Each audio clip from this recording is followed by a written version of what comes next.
Épisode 61, l'antisémitisme en France.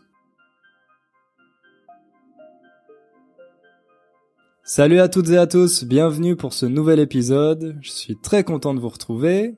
Comme d'habitude, on va passer une 30aine de minutes ensemble et je vais essayer de vous aider à améliorer votre compréhension du français tout en découvrant des choses intéressantes. Si c'est la première fois que vous écoutez ce podcast, je vous conseille de faire une pause et d'aller plutôt écouter le premier épisode. Comme ça, vous allez comprendre pourquoi j'ai fait ce podcast et comment il peut vous aider. Parce que, au fur et à mesure des épisodes, j'ai augmenté la difficulté. Maintenant, je parle beaucoup plus vite que je le faisais avant. Donc ça peut être peut-être un peu compliqué pour vous à comprendre. Mais si vous écoutez d'abord le premier épisode, vous allez voir qu'il est plus facile. Et puis, progressivement, en écoutant les épisodes à la suite, vous allez améliorer votre compréhension et ensuite, ça va vous sembler de plus en plus facile. D'ailleurs, il y a de plus en plus souvent des personnes qui m'envoient des emails pour me demander de faire une version plus avancée du podcast. C'est quelque chose que j'ai envie de faire, je vous l'ai déjà dit. Malheureusement, j'ai toujours pas le temps de m'en occuper pour le moment, mais j'espère que vous avez remarqué que je parle plus vite, de façon plus naturelle maintenant. Donc, normalement, si vous continuez d'écouter chaque épisode, je peux vous garantir que vous faites des progrès. Pour commencer, je voudrais faire les remerciements traditionnels. Je voudrais remercier toutes les personnes qui ont laissé des évaluations sur iTunes, sur Facebook, et également des commentaires sur les vidéos YouTube. Ça me fait très plaisir, je vois que la communauté s'agrandit. En plus, vous avez toujours plein de questions intéressantes, donc pour moi c'est très bénéfique, parce que je vois les difficultés que vous avez, les petits problèmes techniques parfois avec la grammaire, ou alors les questions, les choses que vous voulez savoir sur la culture française. Donc c'est vraiment super pour moi de pouvoir interréagir avec vous à travers ces commentaires ou à travers les recommandations que vous me laissez. Justement, il y a une auditrice qui m'a envoyé un email il y a quelques semaines qui s'appelle Emily et qui vient de Taïwan. Et en plus de son email, elle m'a envoyé un enregistrement audio que je vous propose d'écouter maintenant. Bonjour Hugo, je m'appelle Emily Chi. Je suis taïwanaise. J'ai appris le français à l'université pendant 2 semestres pour mon plaisir. Mais je n'ai pas pu m'exprimer très bien. Donc, j'ai commencé la classe à l'Alliance française de Taïwan il y a 4 mois. À mon avis, le français c'est une très jolie langue. J'aime beaucoup la mélodie, la prononciation, etc. Apprendre ces langues me plaît parce que je peux connaître mes amis français et le parler sans changer de langue ou utiliser l'anglais. C'est un peu difficile de trouver les ressources pour apprendre le français à Taïwan. J'écoute vos podcasts depuis 6 mois. Ça m'a beaucoup aidé à écouter et à comprendre oralement. J'ai décidé de faire cet enregistrement parce que je sais que tu as commencé à faire beaucoup de vidéos sur YouTube en 2019. C'est quelque chose de nouveau pour vous. Ça m'encourage beaucoup pour faire des progrès et créer.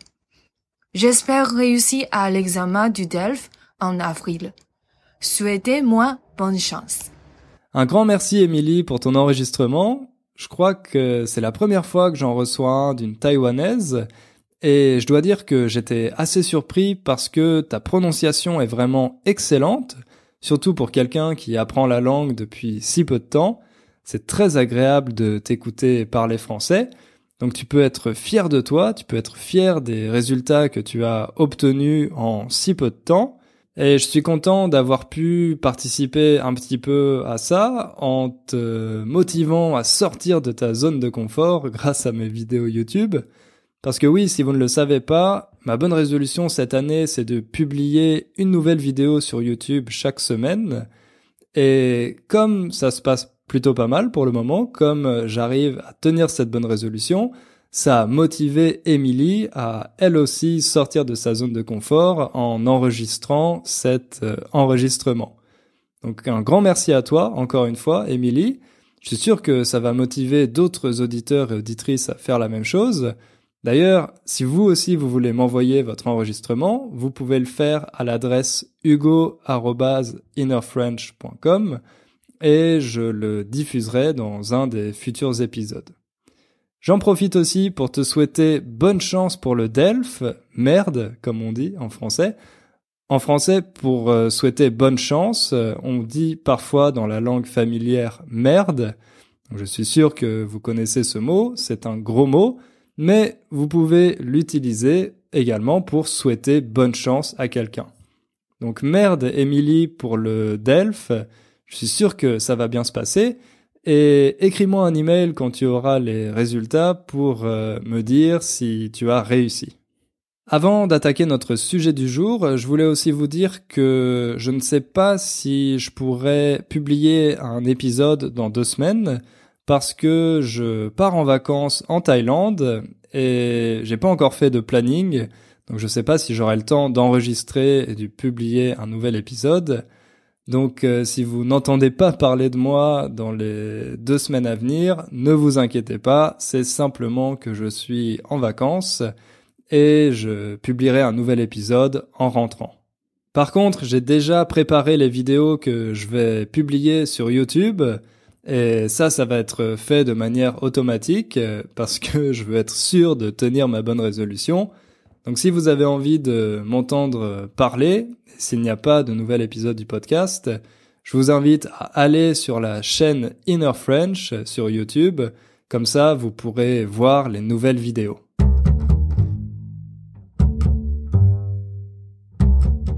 Comme vous apprenez le français, j'imagine que vous suivez peut-être l'actualité en France, et si vous le faites, je suis sûr que récemment, vous avez entendu parler d'antisémitisme. L'antisémitisme, c'est une forme de haine qui vise un groupe particulier, les Juifs, qu'ils soient considérés comme un groupe ethnique, social ou religieux. Si on parle autant d'antisémitisme en France en ce moment, c'est parce que depuis quelques années, il y a de plus en plus d'actes et de crimes antisémites qui sont commis. En 2018, il y a eu 74% de plus de crimes antisémites que l'année précédente, qu'en 2017. Donc c'est une tendance qui est vraiment majeure et indéniable. Indéniable, ça veut dire qu'on ne peut pas nier quelque chose, qu'on ne peut pas dire que ça n'existe pas. Alors dans cet épisode, justement, on va essayer de comprendre pourquoi il y a cet antisémitisme en France. Attention, je suis pas en train de dire que l'antisémitisme existe seulement en France. Malheureusement, c'est un fléau qu'on retrouve dans tous les pays. Un fléau, ça veut dire un grand mal. L'antisémitisme, c'est un fléau qu'on retrouve un peu partout. Mais c'est vrai qu'en France, il est très présent parce que la France, c'est le pays européen dans lequel il y a la plus grande communauté juive. Dans le monde, c'est bien évidemment Israël, le pays qui compte le plus grand nombre de juifs. Ensuite, il y a les États-Unis. Et puis, à la 3e place, c'est la France. Mais la communauté juive en France reste quand même assez petite parce qu'elle représente moins d'1% de la population. Mais justement, quand on compare la taille de cette petite communauté face au nombre de ces actes antisémites qui ne cessent d'augmenter, ça a quelque chose d'alarmant. Ça veut dire que ça alarme les gens, notamment les responsables politiques et le Premier ministre Édouard Philippe qui a dit dans un discours que la France a un problème avec l'antisémitisme. Ça a d'ailleurs poussé plusieurs responsables de partis politiques et d'associations à organiser des manifestations dans plusieurs villes de France pour dénoncer ces actes antisémites et pour montrer que les Français trouvent ça inacceptable. C'est des manifestations qui ont eu lieu le mardi 19 février. Vous pouvez facilement voir des vidéos sur Internet, mais malgré ces milliers de Français qui se sont rassemblés pour manifester et pour dénoncer cet antisémitisme, on est en droit de se demander pourquoi ce phénomène existe en France et pourquoi il a une telle ampleur. Justement, c'est ce qu'on va essayer de comprendre dans cet épisode. Je vais pas vous faire toute l'histoire de l'antisémitisme en France parce que ce serait trop long et trop compliqué, mais je vais vous parler de 2 événements majeurs de l'histoire moderne de la France, 2 événements que tous les Français connaissent, qui sont des événements marquants. Quand on dit que quelque chose est marquant, ça veut dire que ça marque les esprits, que ça reste dans les têtes. 2 événements marquants, donc, qui vont vous donner une meilleure compréhension de cet antisémitisme en France. Et puis pour finir, dans une 3e partie, on va voir quel est le visage de l'antisémitisme en France aujourd'hui, quelle forme il prend, comment il s'exprime, et surtout, comment les responsables politiques ont l'intention de le combattre. Bref, vous avez compris qu'on a un programme assez chargé, alors sans plus attendre, on commence.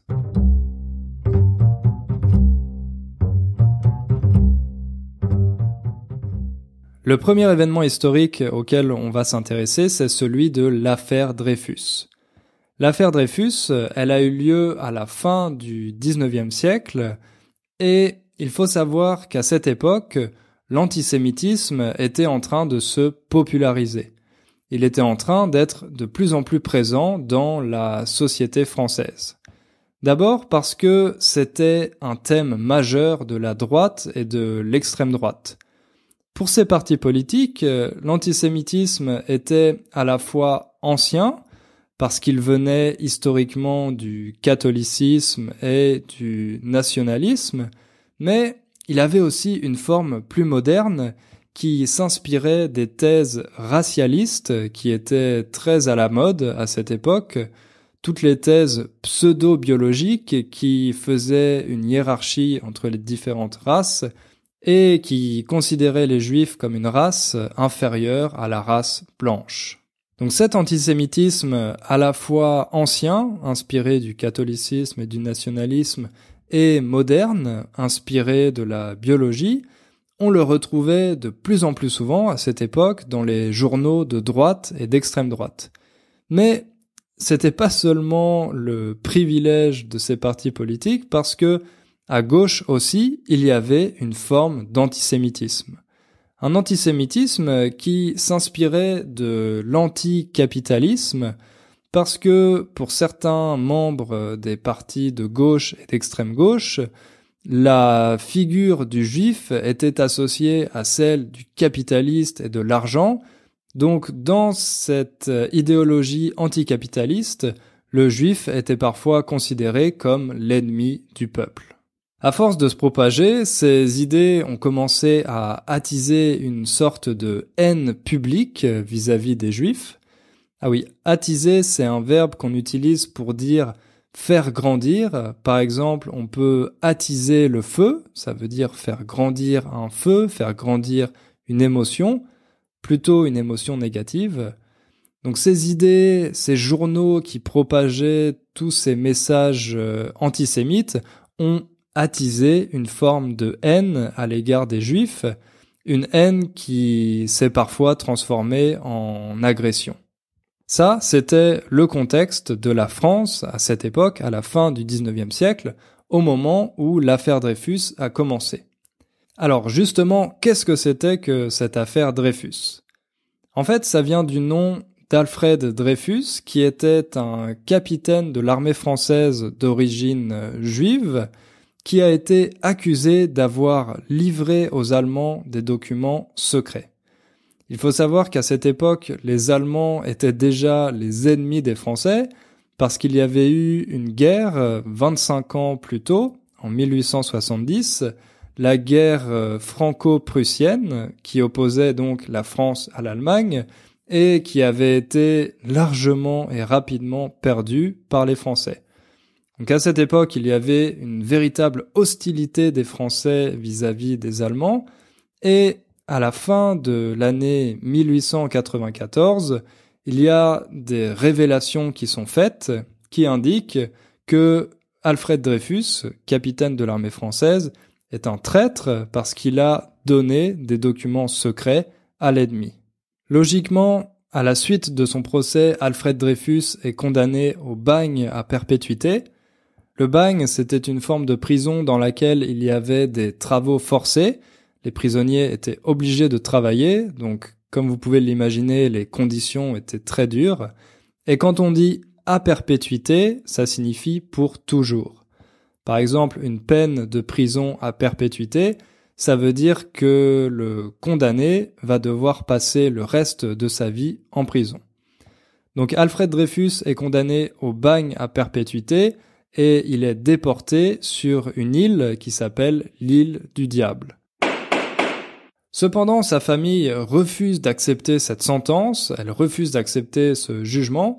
Avec ses recherches, la famille d'Alfred Dreyfus découvre qu'il est innocent et qu'il n'a pas commis cette trahison.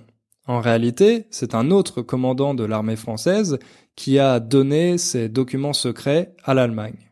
Mais malgré ces preuves, le tribunal refuse de revenir sur sa décision et c'est toujours Alfred Dreyfus qui est condamné de cette trahison.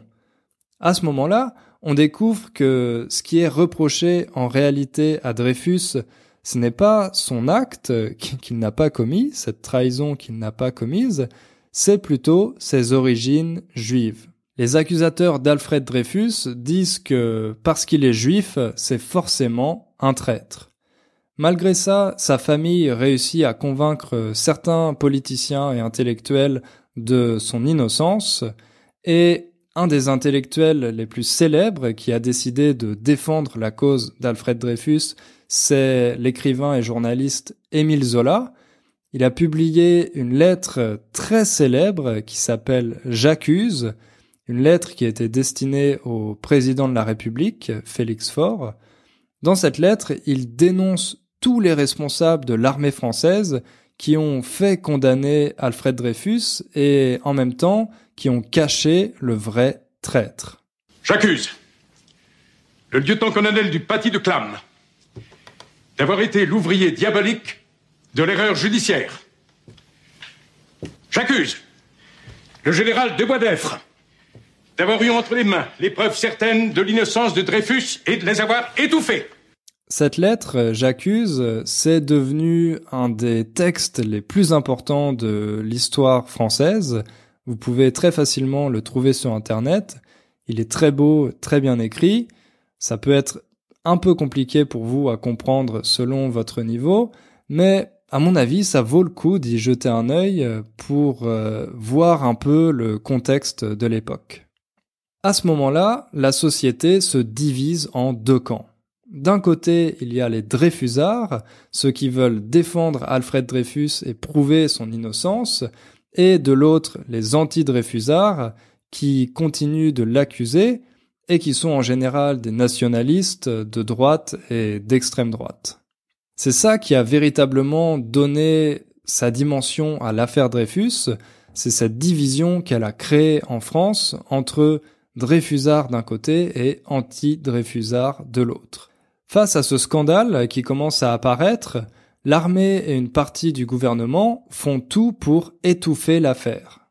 Étouffer l'affaire, peut-être que vous connaissez pas le verbe étouffer, ça veut dire asphyxier ou faire suffoquer quelque chose ou quelqu'un.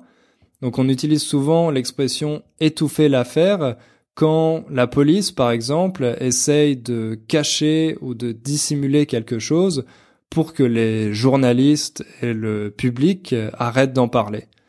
À ce moment-là, c'est donc l'armée et une partie du gouvernement qui essayent d'étouffer l'affaire Dreyfus pour que les gens l'oublient, pour qu'ils arrêtent d'en parler. Mais grâce à la défense des Dreyfusards, l'innocence d'Alfred Dreyfus est officiellement établie en 1906. Il est libéré de prison et réintégré dans l'armée française. D'ailleurs, on peut dire qu'Alfred Dreyfus n'est pas rancunier parce qu'il a participé à la Première Guerre mondiale. Rancunier, c'est un adjectif qu'on utilise pour désigner une personne qui ne pardonne pas ou qui n'oublie pas facilement. Donc Alfred Dreyfus n'est pas rancunier parce que malgré le fait qu'il ait passé des années en prison et qu'il ait été accusé, il a quand même décidé d'aider l'armée française en participant à la Première Guerre mondiale. Pour conclure sur cette affaire Dreyfus, on peut dire que ça a été un des plus grands scandales de la fin du 19e siècle.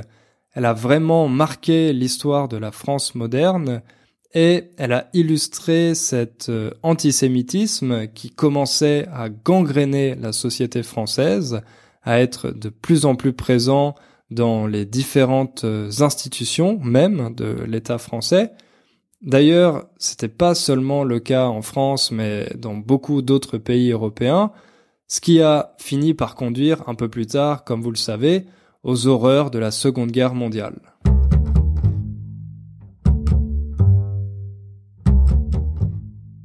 Maintenant, on va avancer un peu dans l'histoire, jusque dans les années 30. Là aussi, les années 30, c'est un contexte assez difficile. On est après la Première Guerre mondiale, mais le contexte économique est assez compliqué parce que la Grande Dépression est passée par là.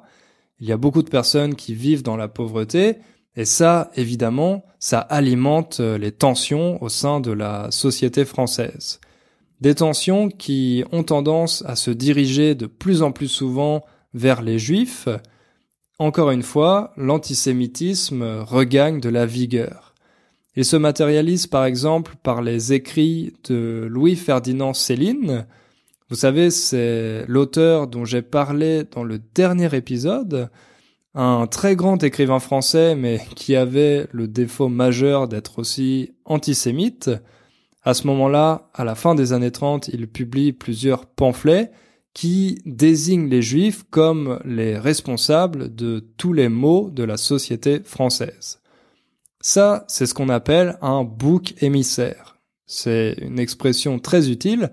Un bouc émissaire, c'est quand on désigne un groupe comme responsable de tous les problèmes. On dit, c'est la faute des Juifs s'il y a cette crise économique en France et si tellement de personnes vivent dans la pauvreté. Un bouc émissaire. Donc face à ça, il y a aussi beaucoup de ligues d'extrême droite qui apparaissent à cette époque, notamment une qui s'appelle l'Action française, et dans ces ligues d'extrême droite, on retrouve des anciens combattants, des nationalistes, des antisémites, des racistes, etc. Bref, un public pas vraiment recommandable. Et parmi une partie de ces ligues d'extrême droite, il y en a beaucoup qui admirent Adolf Hitler, qui a déjà pris le pouvoir en Allemagne, et justement, ces membres de ces ligues d'extrême droite, ils aimeraient que la France imite les mesures anti-juifs qui ont été adoptées par Hitler. Pour résumer, on peut dire qu'encore une fois, les années 30, c'est un contexte qui était assez hostile aux juifs en France. La Deuxième Guerre mondiale éclate en 1939. Très rapidement, la France capitule. En 1940, elle signe l'armistice et elle laisse le pouvoir au régime de Vichy. Le régime de Vichy, donc Vichy, c'est une ville qui, à cette époque, est devenue la capitale française, et le dirigeant de ce régime, c'était le maréchal Pétain. Ce régime, pour obtenir la paix avec l'Allemagne nazie, a décidé de collaborer. Donc il faut savoir qu'à ce moment-là, la France était coupée en deux zones. Au nord, avec Paris et le sud-ouest, c'était ce qu'on appelait la zone occupée, donc la zone dans laquelle l'armée nazie était présente, et au sud, il y avait la zone libre avec la capitale Vichy. Comme ce nouveau régime de Vichy collabore avec le régime nazi, il adopte des lois sur le statut des Juifs. Les Juifs sont exclus de certaines professions, notamment de la fonction publique, de l'armée, de l'enseignement, et puis on les oblige à être recensés, c'est-à-dire qu'on fait des fichiers avec tous les Juifs qui habitent en France et leurs adresses. D'ailleurs, en 1942, on les oblige à porter cette célèbre étoile jaune.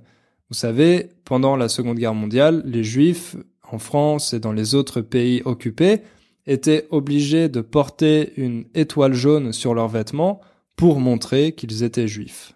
Donc ça, c'est les premières mesures qui ont été adoptées contre les Juifs, et on peut dire que la situation se dégrade encore à partir de janvier 1942, car c'est à ce moment-là que les officiels nazis décident de définir la solution finale, autrement dit, l'extermination complète des Juifs d'Europe, les enfants y compris. Comme la France doit participer à cette solution finale, la police française va organiser ce qu'on a appelé la rafle du Vel d'Hiv. Alors une rafle, c'est une arrestation massive opérée par la police quand la police décide d'arrêter un grand nombre d'individus, et le Vel d'Hiv, c'est une abréviation pour dire le vélodrome d'hiver. Un vélodrome, c'était une sorte de stade pour les courses de vélo en intérieur, parce qu'à cette époque, les courses de vélo étaient très populaires, et d'hiv, donc d'hiver, parce que on pouvait organiser ces courses en hiver, comme c'était à l'intérieur d'un stade, que c'était couvert, donc c'était possible d'y faire du vélo. La rafle du Vel d'Hiv. Ça, c'est le deuxième événement marquant dont je voulais vous parler. Tous les Français l'ont étudié à l'école. Si vous leur en parlez, je suis sûr qu'ils vont pouvoir vous dire de quoi il s'agit. Et moi, je vais vous expliquer maintenant ce qui s'est passé.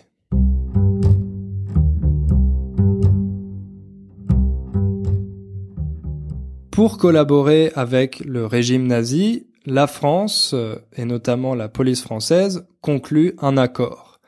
Elle donne son accord pour arrêter 13 000 juifs étrangers ou réfugiés, dont un tiers d'enfants, ça veut dire environ 30% d'enfants, qui habitaient à Paris et en région parisienne.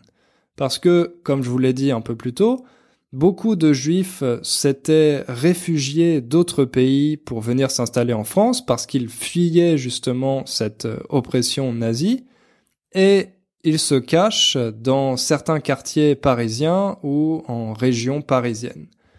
Et la police française donne son accord pour les arrêter et les déporter dans les camps de concentration. Cette arrestation massive, cette rafle, a lieu les 16 et 17 juillet 1942. Plus de 13 000 juifs sont arrêtés et enfermés dans le vélodrome d'hiver.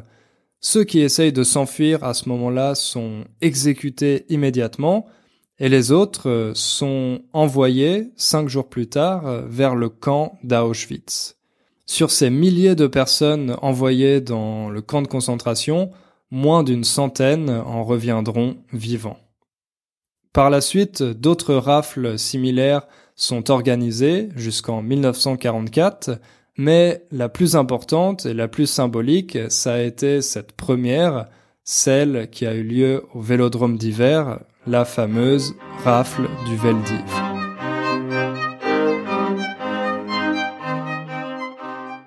Pendant longtemps, l'attitude des présidents français, après la Seconde Guerre mondiale, ça a été de ne pas reconnaître la responsabilité de la France. Les présidents français, notamment Charles de Gaulle et même plus tard François Mitterrand, disaient que ce n'était pas la France qui avait procédé à ces arrestations, à ces exactions, mais le régime de Vichy. Pas la République française, mais le régime de Vichy qui collaborait avec l'Allemagne nazie. Le général de Gaulle disait que la majorité des Français avaient résisté à l'oppresseur et que seules quelques personnes avaient décidé de collaborer avec les autorités allemandes. Évidemment, ça, c'était complètement faux. C'est une histoire qu'on a essayé de raconter pour unir les Français après les horreurs de la Seconde Guerre mondiale. Mais ce qui s'est passé, c'est qu'il y avait en France une petite partie de résistants, une petite partie de collaborateurs et une majorité de Français qui essayaient simplement de survivre. Il a fallu attendre le 16 juillet 1995, journée de commémoration des victimes des violences antisémites, pour qu'un président français, Jacques Chirac, reconnaisse pour la première fois la responsabilité de l'État français.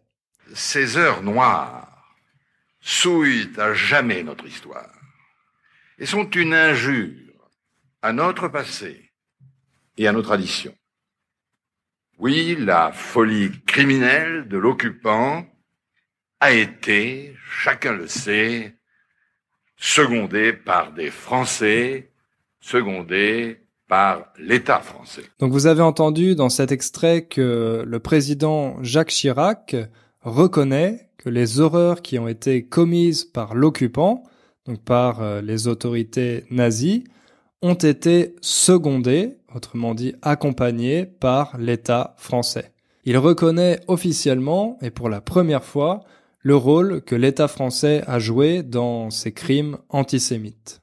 Après la Seconde Guerre mondiale, l'antisémitisme est devenu une sorte de tabou, et on peut dire que pendant quelques années, il a complètement, ou presque complètement, disparu en France.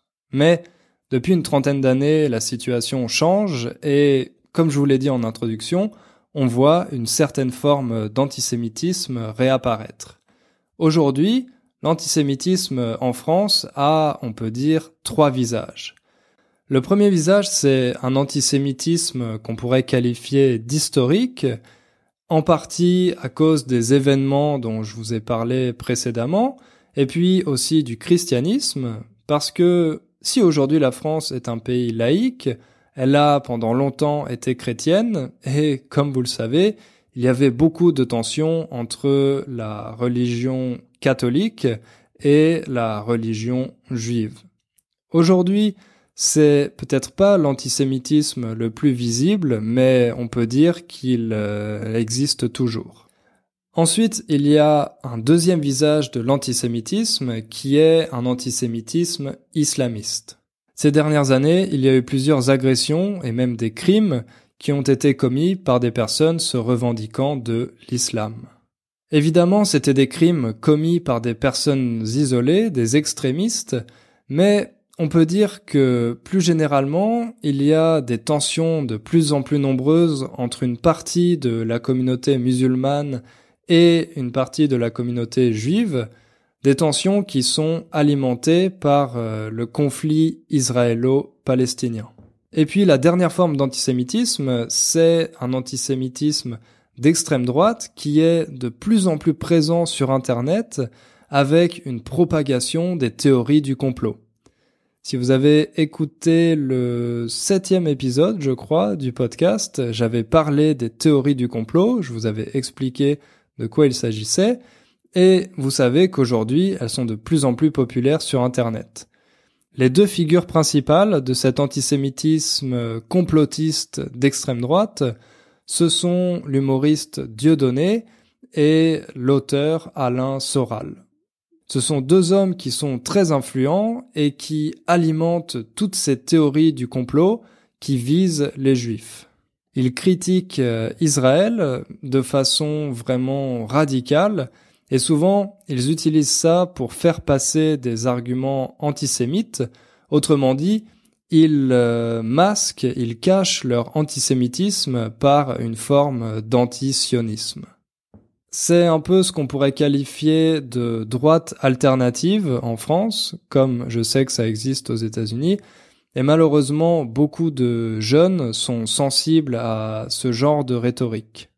Le problème, c'est que régulièrement cet antisémitisme est instrumentalisé. Autrement dit, on utilise cet antisémitisme pour critiquer un groupe ou un autre. Par exemple, certains disent que l'antisémitisme est exclusivement le fait des islamistes pour critiquer la communauté musulmane et accuser la communauté musulmane de tous les problèmes. Plus récemment, certains journalistes ont essayé d'utiliser l'antisémitisme pour discréditer le mouvement des Gilets jaunes. Parce que régulièrement, pendant les manifestations des Gilets jaunes, il y a certaines personnes qui appartiennent à cette extrême droite ou à la droite alternative qui profitent des rassemblements pour essayer de propager leurs idées antisémites. Évidemment, ça représente seulement une minorité du mouvement, mais certaines personnes utilisent cette minorité pour discréditer tous les Gilets jaunes. Donc au lieu de faire un diagnostic commun et d'essayer de vraiment comprendre pourquoi cet antisémitisme devient aussi fort en France, on préfère l'instrumentaliser et le politiser pour faire la critique d'une communauté ou d'une autre. Le problème aujourd'hui, c'est qu'il est difficile de faire un diagnostic objectif de l'antisémitisme en France. Comme vous l'avez vu, il a plusieurs visages et c'est un problème relativement complexe. En plus, il suscite toujours beaucoup d'émotions et des réactions, mais finalement, pas beaucoup de mesures pour vraiment le combattre. C'est pour ça qu'à présent, le gouvernement et le président Macron ont décidé d'adopter des lois pour combattre l'antisémitisme, notamment sur Internet, et l'antisionisme. Ça va poser d'autres problèmes parce que ça va peut-être devenir difficile en France de critiquer la politique d'Israël sans être accusé immédiatement d'antisémitisme. Mais bon, ça c'est un autre débat, j'ai pas le temps d'en parler dans cet épisode. Personnellement, je sais pas si ces lois vont permettre de résoudre le problème de l'antisémitisme, je pense qu'il a des racines plus profondes.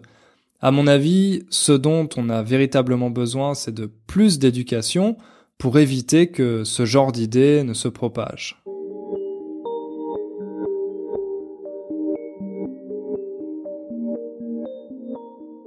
Voilà, c'est tout pour aujourd'hui. Je sais que c'était un épisode peut-être un peu plus difficile que d'habitude, mais j'espère que ça vous a donné envie de vous intéresser à l'histoire de France, à cette affaire Dreyfus, à la rafle du Veldiv. D'ailleurs, je vais mettre les liens vers différents articles intéressants que j'ai utilisés pour préparer cet épisode. Je vais mettre les liens dans les notes de l'épisode sur mon site, comme ça vous pourrez les consulter. Si vous voulez me soutenir, si vous voulez m'aider à faire la promotion de ce podcast, vous pouvez, comme d'habitude, laisser une évaluation sur iTunes ou sur Facebook, ou également le partager avec des gens que vous connaissez qui apprennent le français. On se retrouve dans 2 semaines, peut-être, sinon dans 1 mois. Et en attendant, n'oubliez pas de faire un peu de français tous les jours. À bientôt, ciao!